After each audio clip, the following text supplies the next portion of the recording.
What's up, guys? Luke here with Luke's Points and Miles, and I have a guilty pleasure. I love watching ranking videos. Even if there isn't much substance to them, I still like to hear other perspectives and the reasons why. Normally when someone explains why they value one thing over another, there may be an opportunity to learn something. This is especially true with credit cards. There are hundreds of videos if you just want someone to recite the numbers on the issuer's landing page. But I need to hear exactly how that creator uses the card, and this normally gives a real perspective on why two very similar cards might be used differently. So in light of my guilty pleasure, I'm going to rank my travel cards. Now, before we get into this whole thing, I want to explain what I mean by travel card. For the most part, these cards are going to earn transferable currencies and provide some type of travel benefits. If the cards aren't normally considered a travel card, they won't be in this one. The Amex Gold card, it earns tons of MR points. This is true, but it's a food card for this exercise. The Hilton Aspire is about as full service as it gets, but for me, it's a hotel card. For time's sake, this will be a top 5 and will also include an honorable mention, because I really want to spend some time talking about how I actually use these cards, and I want to hear if we're on the same page. Could I be getting value out of some of these? Why don't you tell me? One more thing. If I plan this video correctly, I will likely be in Prague or East Germany when it comes out. So even though I will respond to the comments, the timing may be a little off. So let's get right into it, guys, and do me a favor, slap the like button. And if you like content like this from someone that actually walks the walk, subscribe to the channel. And if you are using a different card, comment below your main travel card. All right, guys, we will start with number 5. And remember, it's number 5, not last place. Because ranking these cards is super difficult, number 5 through number 3 could shuffle on any day. 5th on this list at this moment is the Chase Business Inc. Preferred. Now, I paused for a moment in including business cards for this list, but we talked so much that most of us qualify as a sole proprietor, and business cards have certain advantages, and I wanted to touch on that. The CIP does not contribute to your Chase 524 count, and if you are running a profitable business, it's worth noting that the $95 annual fee can be a tax write-off. This card has a monster bonus of 100,000 Chase UR points, and it has that coveted 3 times bonus on a very broad travel category. A broad travel category is often overlooked in this game. There just aren't a ton of cards that earn 3 times travel points on all travel. This is a card that, for me, even if it's lower on the list, it's a card I think I'm going to keep. Now, these aren't going to be full reviews. I have other videos on my channel for that, but I do want to mention the card's strengths and how I use it. This card also has cell phones as a bonus category, earning 3 times on that. Now, there are cards that earn better on cell phones, but the Chase Inc. Preferred also has cell phone protection, and it's pretty good. $1,000 against theft or damage for you and your employees. This card also has all the travel and purchase protections you want from a full-service travel card. And the big deal for this card is its primary CDW when you rent cards for business purposes. That's a strong benefit. For me, it makes sense because if I'm somewhere recording a video or doing a review of a hotel or flight, which I plan to start doing very soon, this will make that trip technically a business trip because I'm working. I can understand that might be a little too limiting for some. Now, let's not forget that you need one of 3 cards from Chase in order to gain access to the transfer partners and unlock that big league travel value. This card does it, and it also gives you a 25% bonus if you like booking within the Ultimate Rewards portal. Sometimes that's a good option. I just used that portal to book return flights from Cayman Island this next spring. Every card has some things that make it not so optimal. With the Chase Inc. Preferred, you have an annual fee without any obvious credits to offset it. The benefits could be limiting due to being for business purchases only, and the bonus normally has a larger spend requirement. But right now you can get that 100,000 UR points for just $6,000 spend. I'll leave my personal link in the description. Speaking of links, if you want additional information about any of these cards, or really any card in general, check out my super organized card link in the description below. Using my link really supports the channel, and it allows me to produce mostly unsponsored content like this. If you've used my link in the past, I sincerely thank you. The card I have at my number 4, in my opinion, is one of those slept on cards by the casuals.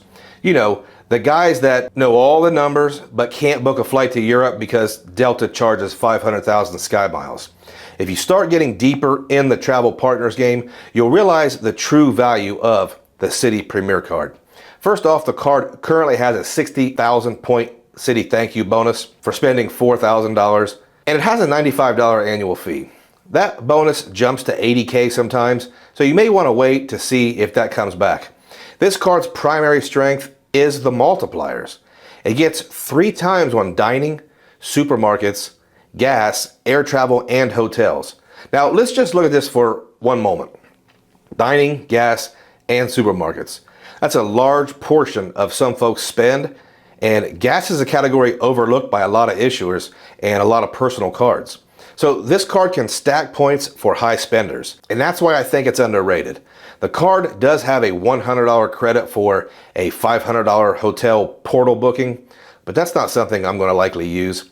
If I do, I'll be thrilled because right now the Premier is also earning 10 times on hotels and car rentals through their portal through June of next year. So there are some options to really rack up those thank you points. Now let's talk about Citi's transfer partners. Citi has a couple partners that for me are staples, and everyone in this game should be looking at them as options. Partners such as Avianca, Flying Blue, and Virgin. But Citi also has a couple options that are very interesting to me personally. Turkish Miles and Smiles has a reputation of being a super tough redemption to book, but there is crazy value there. From super cheap flights to Hawaii to business class to Europe. And remember guys, I've said it before, if you haven't been to Istanbul, you're not yet a world traveler. Another aspect of Citi is they have choice privileges as a 1 to 2 redemption partner. Now I know most of you laugh at choice hotels, but there are so many big time properties you could be missing out on, especially when you get a redemption of 1 Citi thank you point for 2 Chase rewards points. There are just so many options out there. Are there some things that we don't like about the Premier? Sure. Most people are really quick to point out that Citi cards don't currently have travel protections, and that could be a huge deal, especially if you're an international traveler. They only have JetBlue for domestic programs, but there are several ways to book the big 3 with partners they have, so it's something that might take some work, but it's doable. There is also no lounge access or any real cool perks, but it's an option for someone who wants to earn tons of points that can be transferred to partners or cashed out. I'm actually stacking points waiting for the right time to transfer to Avianca or Turkish for a very large redemption. I keep thinking about Chicago to Zurich on Swiss Air business class next year. Number 3 on this list is the third card in a row that keeps that very familiar $95 price point. And it is a card that, even though I have it ranked higher, I will still be getting rid of next year. Luke, what the heck? If it's better than those other 2, why get rid of it? Well, because I can product change it to something that could make even more sense in my setup. But that's not what this video is about. The Chase Sapphire Preferred has been kind of taking a beating recently, and it really is due for a refresh, but let me explain why it is still a great travel card. Now the bonus does move up and down, and right now it's 60,000 UR points, and this card is generally accepted as the glue for the Chase trifecta, even though it doesn't earn great.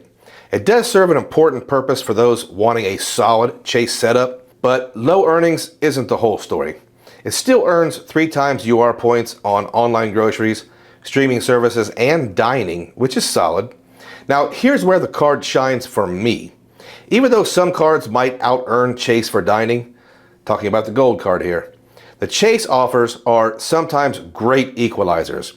Here's my latest example. My wife is currently at Universal Studios in Florida with my son, so I'm pretty much eating out for the next couple days. I'm basically just scrolling through the Chase food offers, seeing 10 to 15% cash back on so many different food options. Yesterday I got 15% cash back in addition to the 3 times UR points at Jersey Mike's. Now, a lot of these are fast food joints and they also have a lower cap on them. But if you're running a tight ship, this cashback could add up. And it seems like you can get numerous offers on several different cards with Chase. Those same offers can turn the CSP into a gas card once in a while. The card also has a $50 hotel credit that I was actually able to use this year, and it has several limited time partner programs like with DoorDash that can really mitigate that annual fee. Overall, I think with the primary CDW for renting cars and all the travel protections and purchase protections, it gets a lot of flack, but it is still the gold standard for lower end but still full service travel cards.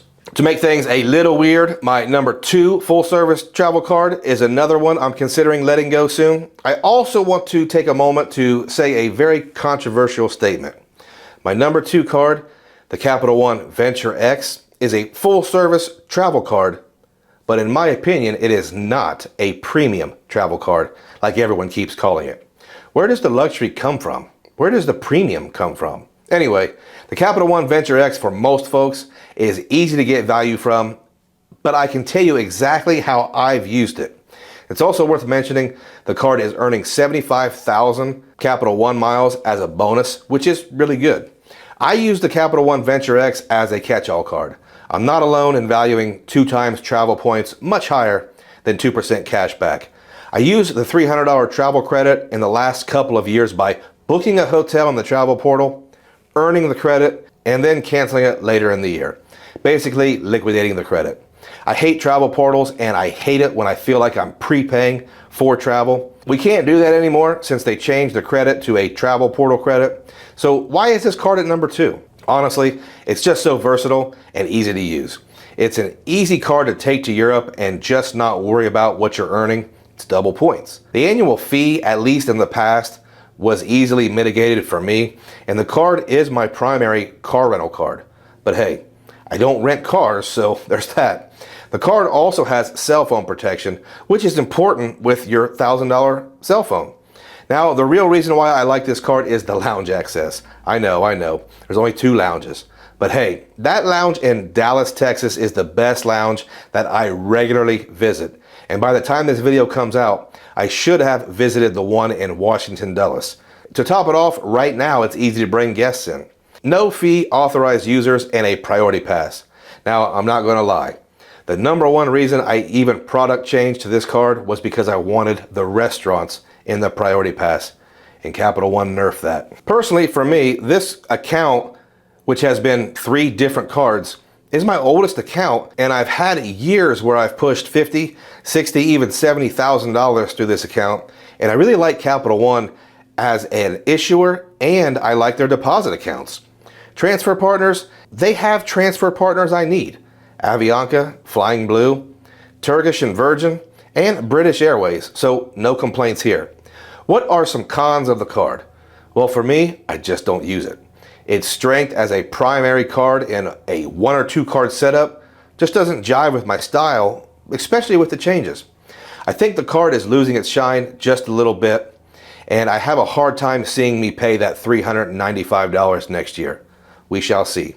My number 1 by a long shot best and greatest full service travel card is obviously the Big Daddy American Express Platinum card.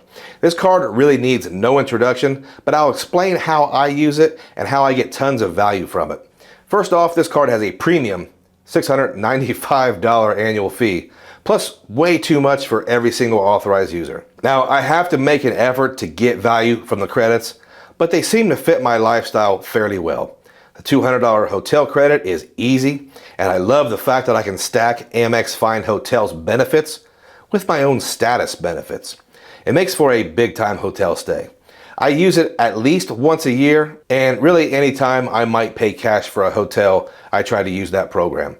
The $240 yearly entertainment credit is easy. I use the Disney bundle and Sirius XM, so for me, full value.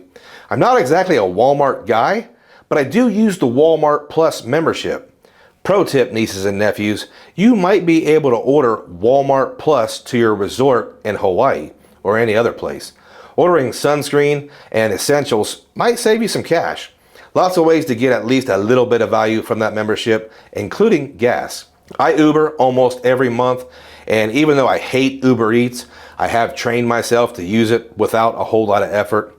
I use the airline incidental credit to liquidate credits on either United or Southwest, so that's an easy full value for me. I will always use Clear. I love that credit, but I've never even seen an Equinox gym. I can take or leave the Saks credit. I order overpriced shave cream and aftershave. I use the card to pay the taxes and fees on all my award flights because it has good protections and it earns 5 times MR points. And my favorite benefit is the Global Lounge Network. All those guys can cry on YouTube about overcrowding and lines all they want, but I'm going to be sitting in a Centurion or a Sky Club when I travel. It's a benefit that is tough to put a price tag on, but I value airport lounge access very high, if for anything else, just to get inside and away from Adam's badass kids. Obviously, this card isn't perfect, and the fee is enough to keep so many folks away, but this is one I don't give a ton of thought about when I see that annual fee post. I'm going to be a Platinum card holder for the foreseeable future. Well, that is my top 5, but guess what, guys? I want to include a bonus card here to make this video current and relevant to the times. Let's talk about everyone's favorite issuer to hate, Wells Fargo, and their autograph card. Word on the street and on the internet is the card is getting transfer partners on November 15th. Now, this has some serious potential.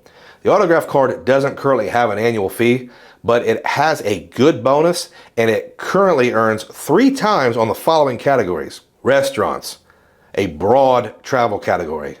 Wow, it's actually a big deal. Gas, transit, streaming, and phone plans. Transfer partners would make this card over the top powerful. Obviously, we still don't know how this is going to play out. Some folks speculate the partners will be similar to the Bilt rewards. I think it's worth mentioning that those partners were negotiated before Wells Fargo entered into the partnership with Bilt. That's just what I understand. If Wells gets the Bilt partners, it's a wrap. This card will be great. American Airlines and Hyatt, just those two would be enough to cause quite a disruption. But let's say they get 10 random partners. There will likely be 2 or 3 that you really want to use, and that alone makes this card something to keep an eye on, if you ask me. I have the autograph, so I'm really excited to see where Wells is going in this travel game. I think the card is still a big league travel card if the partners are 1-to-1, even if they do introduce a $95 annual fee. Okay guys, this one got a little long I think, but I want to remind you to check out my card link in the description below, and the holidays are quickly approaching. If you aren't using a retail shopping portal, I want to suggest to you Rakuten. Rakuten is easy to use and they have great cashback rates, but you can opt to earn Amex MR points in lieu of cashback, making them very valuable in my opinion. Use my link in the description and you'll get $30 to $40 cash back or 3,000 to 4,000 MR points back on your very first purchase. Do it, it's great value. Guys, if you stayed all the way to the end, I thank you and I appreciate every single one of you.